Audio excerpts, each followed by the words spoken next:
Blake Shelton arrived on The View under the bright studio lights, smiling confidently, cowboy boots tapping lightly as he sat across from Joy Behar and the other panelists. He had come to talk about his new album, his hometown projects, and his deeply personal views. Expecting a warm but lively chat, the mood seemed casual. A country star in a city studio. Viewers leaned in, expecting charm and stories, nothing more. From the first few moments, Joy Behar engaged him with her trademark wit, joking about his rural roots and comparing his life to his time on The Voice. Shelton laughed, answered gently, and seemed unfazed. The studio audience warmed to the banter, but beneath his calm exterior, one could sense a readiness and older strength, a man used to defending what he believes in. Joy shifted the tone gently, asking about his beliefs. Do you ever worry that some of your fans might feel excluded by what you represent?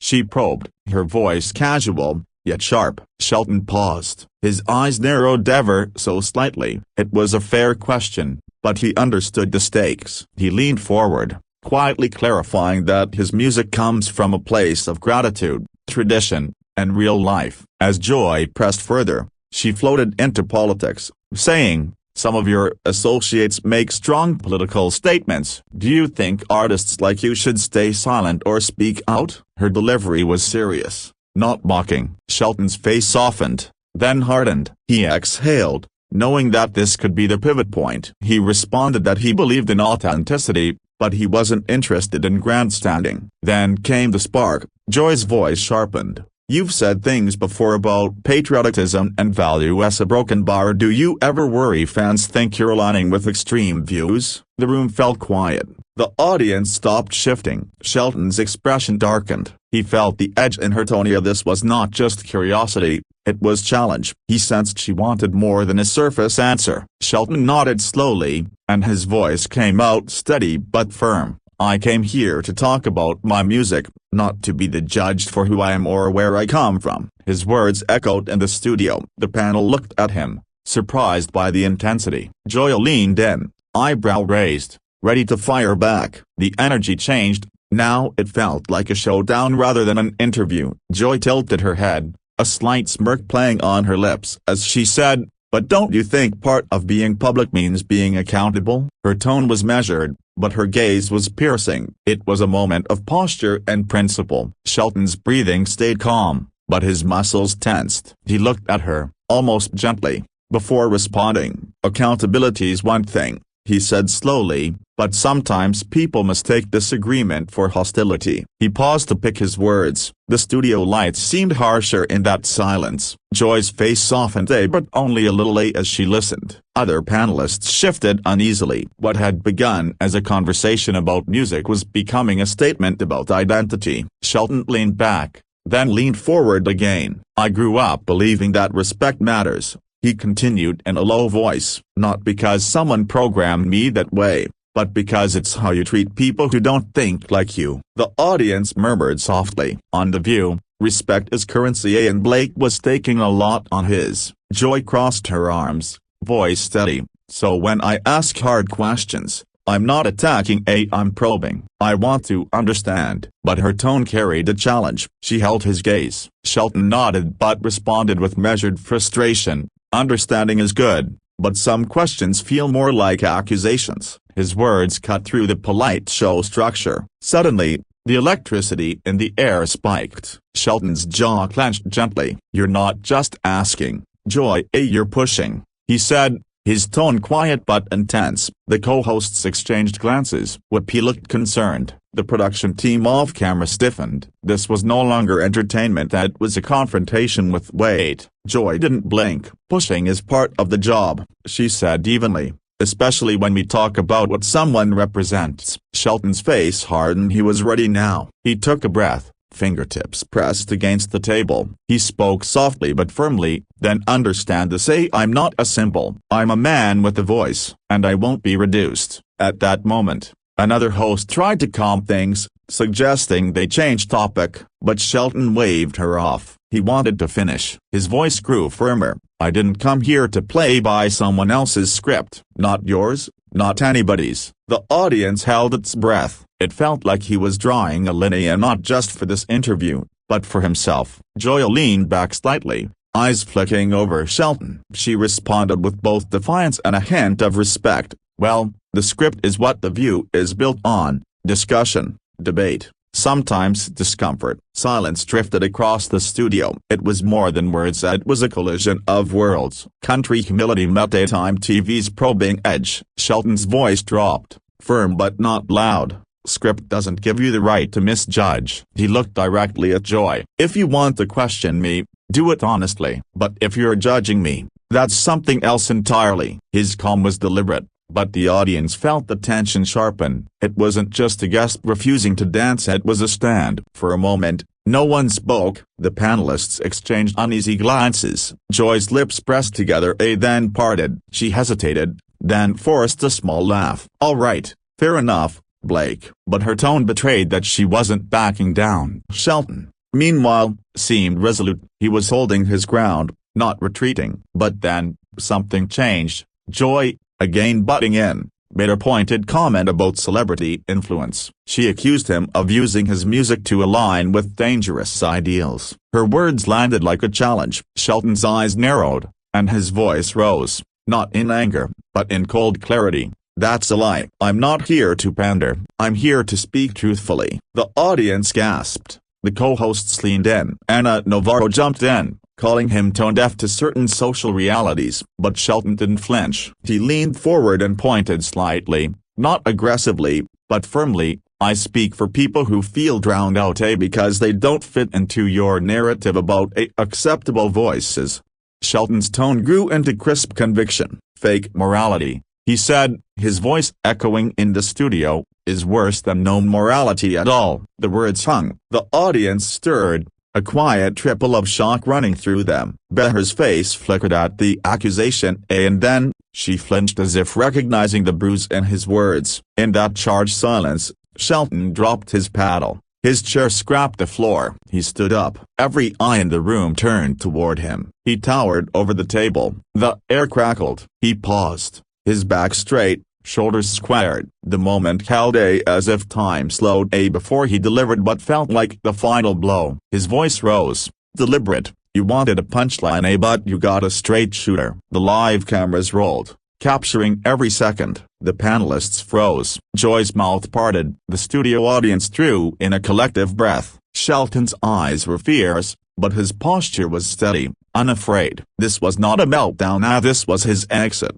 He glared for a brief second, loaded with meaning, then said, "Enjoy your scripted show." There was both challenge and resignation in his words. He turned his back to the panel, squared his shoulders, and walked off the set. The floorboards echoed lightly under his boots. The audience gasped, and the co-hosts watched in stunned silence. Whoopi Goldberg snapped, "Cut it, get him off my set." She motioned toward production, but Shelton kept walking, never slowing. Each step seemed measured, as if he had rehearsed this moment in his head 1,000 times. The cameras lingered on his retreat. The co-hosts stared, unsure, shocked, uneasy. The feed cut abruptly to commercials. Behind the scenes, producers scrambled. Some said the walk-off was unscripted, others suspected deliberate staging. But the raw power of Shelton's exit had already sent shockwaves across social media. Clips of the moment were looping everywhere, shared, dissected,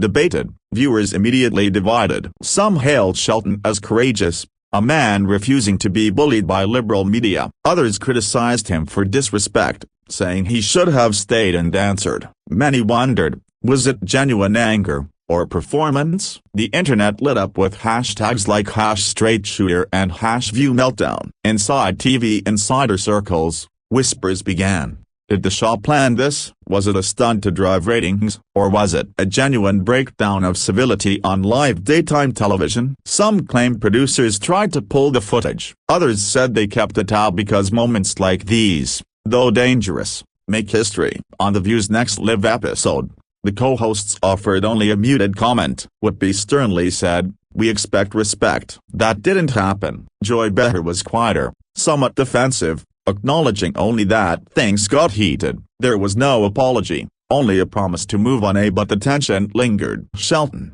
for his part, remained silent publicly for hours. Then, on social media, he posted a simple message, I said what I needed to say. I am done. No interviews, no spin, just 3 short sentences. The fans cheered his restraint. Critics questioned his refusal to engage further, but his exit, a brief exposé, made a splash. In the days that followed, analysts weighed in. Many said this moment was bigger than a celebrity's spat. It symbolized the clash between celebrity culture and real beliefs, between media expectations and personal conviction. Shelton, they argued, had challenged the very format of daytime television. Others saw danger in his words in the way he framed morality as silenced speech. Whatever the truth behind the walk-off, one thing was clear: the View would never be quite the same. A country singer had stood up, made a demand for respect, and walked out on his own terms. It was more than entertainment. It was a moment of reckoning. And the audience,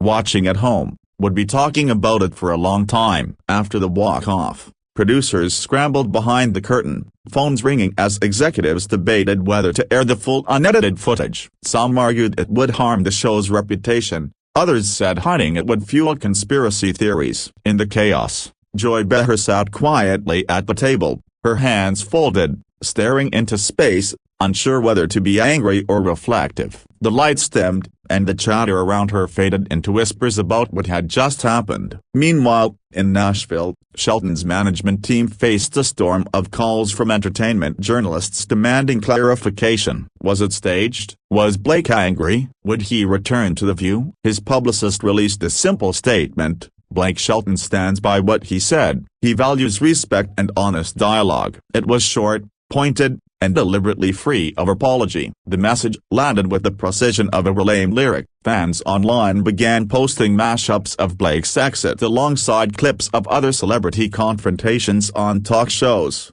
dubbing it the country cowboy moment. Within hours, millions of views accumulated. Comment sections turned into battlegrounds, some defending his authentic American grit, others calling it a media meltdown. Hashtags flooded platforms: #cowboy walk off, #respect or nothing, and #the View showdown. Late-night comedians picked up the story within 24 hours. Monologues turned his walk-off into satire, but beneath the laughter, there was a note of unease. Commentators noted how rare it was to see someone refuse to play the celebrity diplomacy game. For years, talk shows thrived on charm and scripted tension. But Blake had broken that unwritten rule. It wasn't just dramatic, it was unscripted honesty. Joy Behar, privately, was reportedly furious at first. Sources from within ABC claimed she stormed into a meeting after filming, saying, "If you can't handle questions, you shouldn't come on the show." But by the next morning,